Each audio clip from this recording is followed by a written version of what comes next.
And maybe we could start out with just kind of a general kind of conversation about what we're seeing today, the horrors we're seeing, not just in Palestine, but really in the region. Do you think this is like kind of a significant escalation? Is it unprecedented? How would you just kind of describe this kind of general, the general political conditions we've seen for at least, what, 8, 9 months now, in addition to what happened before that? You want to, Nate, you want to start? Sure. Thank you for having me, Bob. It's great to be here, and it was wonderful to study with you in Houston. Um, I'll just start by saying, yes, I think this is quite an unprecedented situation that we're seeing in this war between Israel and its its assault really on the region. This is at the beginning of the assault.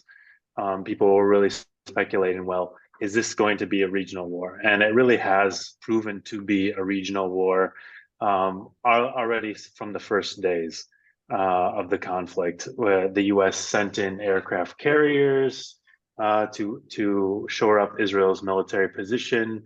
The Hezbollah in Lebanon opened a front, to everyone's surprise, the day after October 7th and October 8th. The Israeli strikes began very soon after that, and the war widened to include Yemen, Iraq, Jordan, and Iran directly. Egypt obviously is involved. So this is really a full-scale, long-term war that we're seeing that doesn't look like it's going to end anytime soon.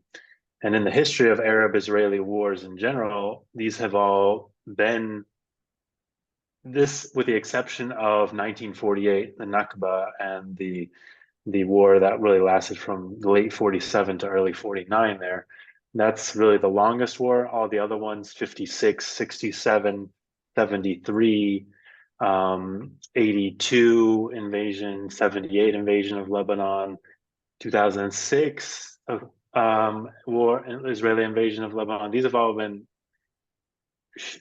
relatively short, contained conflicts that really, usually the US has been heavily involved in putting to a halt at a certain point. And we haven't reached that yet, and we don't seem to be close to it. So I think most people in the region and beyond are quite shocked that this is still going on, and it's really going to transform politics from here on out. Eskandar, what's Iran's role in this? No, we can definitely get to that. The only thing I just wanted to add Oh, is sure, sure.